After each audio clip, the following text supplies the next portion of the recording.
You're watching Canadian Muslim News on Muslim Network TV from Toronto, Ontario. I'm Katherine Bullock. Assalamu alaikum and greetings of peace. Today, a conversation with Nakita Valerio, who is Research Director at the Institute of Religious and Socio-Political Studies, about Muslim-owned knowledge production. First, some headlines. Green Party leader Annamie Paul resigns. Annamie Paul renounced her decision to resign on Monday following her loss at the Toronto Centre riding where she placed fourth. Paul also failed to increase Green seats in Parliament. Her resignation follows a leadership review in June where fellow party members accused Paul of racism and sexism influencing her leadership style. Disagreements between Paul and Green MP Jenica Atwin, also in June, over the Israeli-Palestinian conflict led Atwin to cross the floor to the Liberals. In the 2021 federal election, 2 Green MPs were elected, which is down from 3 in the last parliament. There was veteran and former leader Elizabeth May and Mike Maurice from Kitchener Centre. Medical exemptions are not accepted in a Toronto restaurant. A Toronto restaurant says it will only allow fully vaccinated people to enter in an effort to avoid fake medical exemption letters. Owner of the restaurant, Cindy Stern, says she will accommodate for those with medical exemptions if they come through the takeout window. Ontario residents are only given medical exemptions if they have an allergic reaction to an ingredient in the vaccine or if they have myocarditis or pericarditis after the first shot. Under Ontario's Human Rights Code, all restaurants must serve any disabled customers, says David Lepofsky, a lawyer with the AODA Alliance. 115 Canadians detained in China, 4 on death row. On Saturday, Michael Kovrig and Michael Spavor returned to Canada after spending 3 years in arbitrary detention in China. This follows the release of Min Wenjiao from her house arrest in Canada. On Sunday, Global Affairs Canada announced that there are still 115 Canadians in Chinese prisons. This includes high-profile Canadian Uyghur Hossein Jalil. 4 of the imprisoned are on death row.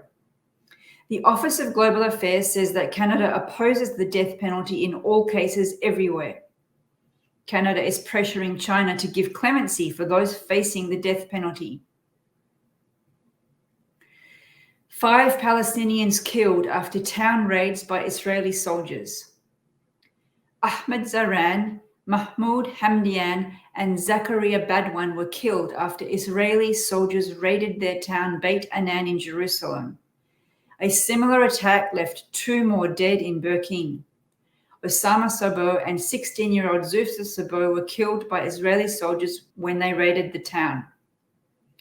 The raids in Beit Anan and Burkina led to battles with guns, which resulted in the death of the 5 men. According to Israeli media, the army raids were carried out in order to apprehend Hamas operatives. They also say that 2 Israeli soldiers are hospitalized after being seriously injured during the violent battle. That's it for the news. And now an interview with Nakita Valerio, Research Director of the Institute of Religious and Socio-Political Studies.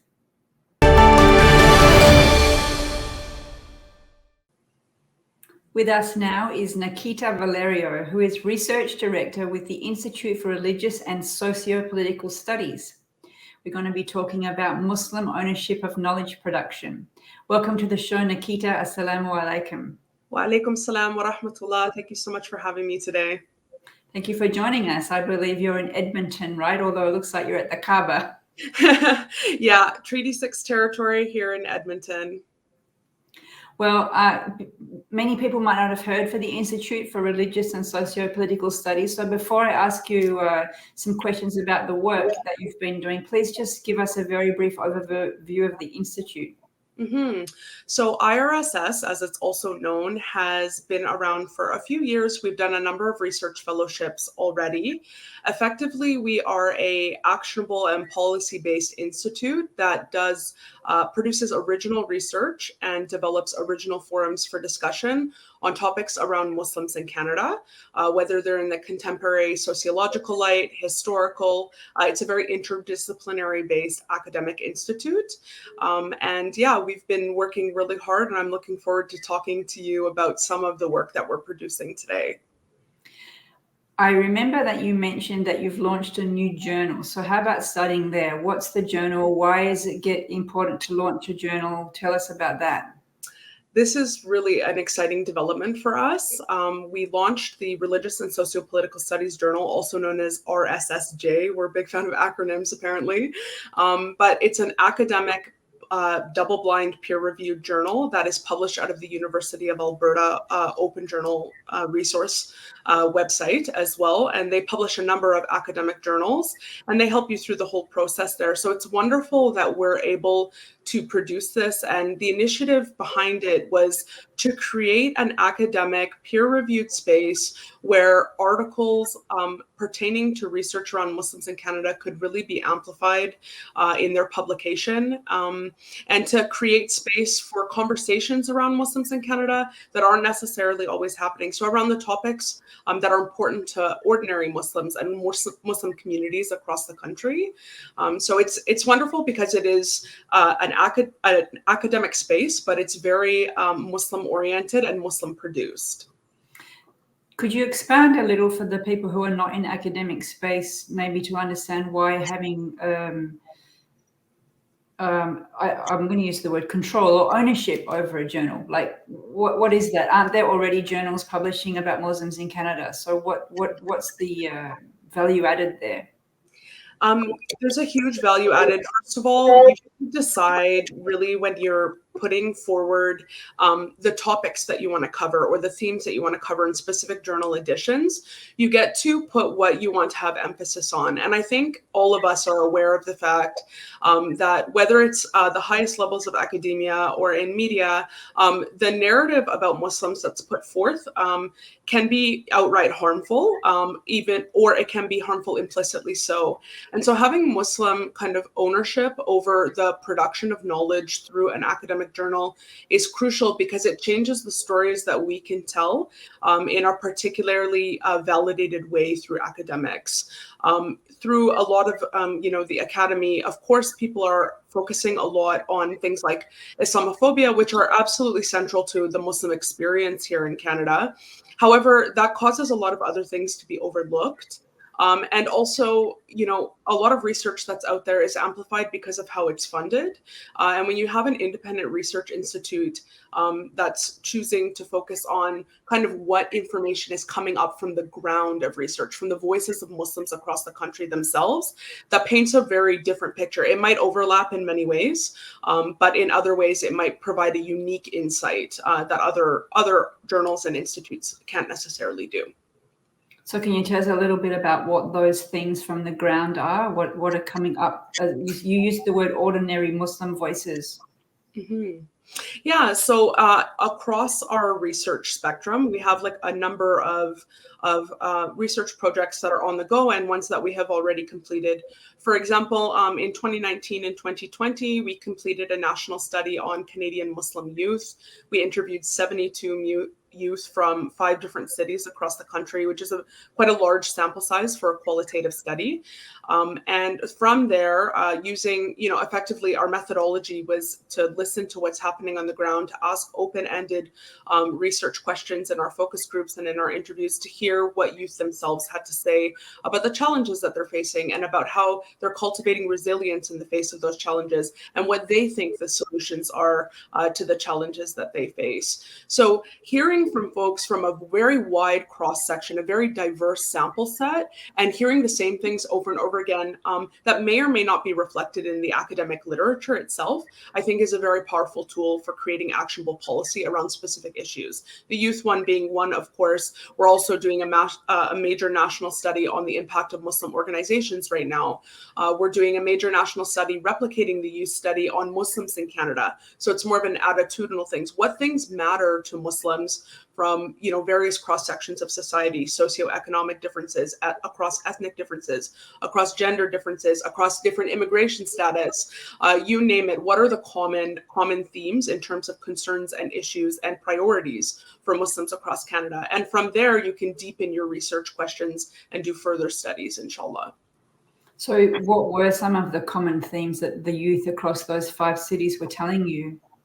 The number one theme that came out was that they're facing a crisis of identity. Unfortunately, our Muslim youth are trying to navigate their way as Muslims in Canadian society. They have a number of constraining factors, whether it's within their families, generational differences and differences in understanding within their families, feeling a lack of a sense of belonging within Canada or their local, non-Muslim communities and schools, or it's a lack of a sense of belonging within the Muslim community itself, just really lacking like a soft place to land, feeling the burdens and the stresses of things like code switching, moving between worlds and having to be on display and performing in different ways for other people. So this causes a lot of stress, and many of the outcomes for Muslim youth, unfortunately, reported in the study were very dire. Things like mental health issues, some suicidal ideation, some at-risk behaviors, different things were reported in youth about themselves and about their peers that they're seeing happening because of this overarching issue in a climate of Islamophobia. Now, I helped the Environics do a national survey of Canadian Muslim opinion in 2016. I looked at the date and I can't believe that's already like 5 years ago, but one of the things that we found was there were very high percentage, 83% had said they're proud to be Canadian. And 55% said they had a strong belonging to Canada. But when that statistic was broken down into age, the youth only had 41%. I was quite struck by your research, which you reported only 1.5% of your interviewees felt a strong belonging to Canada. So I wonder if you feel like things have deteriorated since 2016, or it was just a different sample that was reached, or how do you kind of how would you sort of explain that or comprehend that? Mm-hmm. So there's a few different ways. A couple of things, of course, it's a small sample, right? So anytime that you're getting a smaller sample, you're going to be looking at statistics that are fairly generalizable, but not always. The other thing that I would say is that the criteria for belonging, so it's interesting that there was a disconnect for me with in speaking with Muslim youth, and I'm seeing it now in speaking with Muslims of all ages for our wider study across the country. There's a disconnect between being proud and being proud of what they believe Canada can and should be, and feeling like they belong in that context. And one of the things that really jumped out at me in the study with the youth was their differing understandings of what belonging meant. We actually asked them what their criteria for belonging was. Many of them felt it was, having an open rhetoric of acceptance and inclusion and having that be forefront.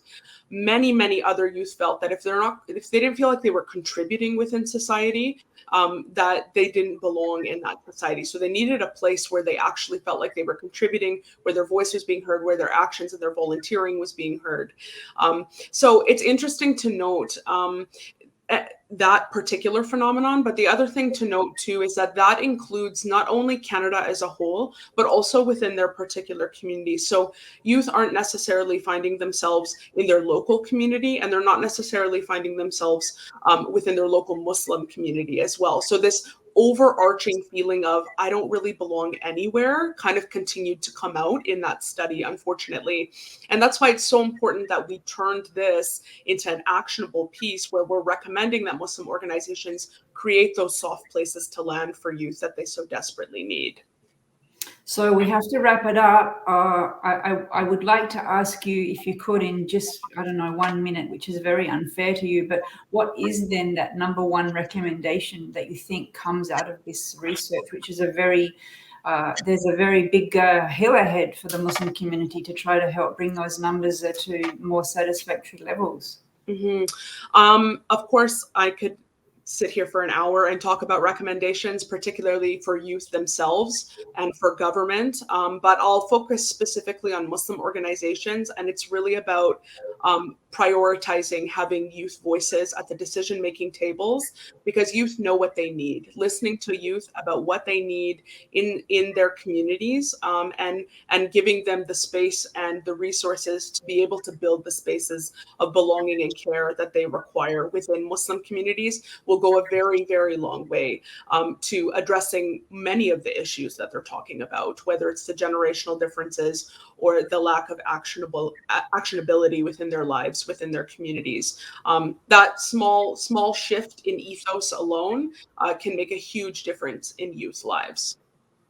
Well, Nakita Valerio, Research Director for the Institute for Religious and Socio-Political Studies, thank you very much for taking the time out to come on the show and talk to us about the Institute and the research. And we look forward to more great work from you in the future. Inshallah. Barakallahu feekum. Thank you so much for having me. That's it from us, Canadian Muslim News on Muslim Network TV. Stay tuned for another episode. Stay safe and God bless.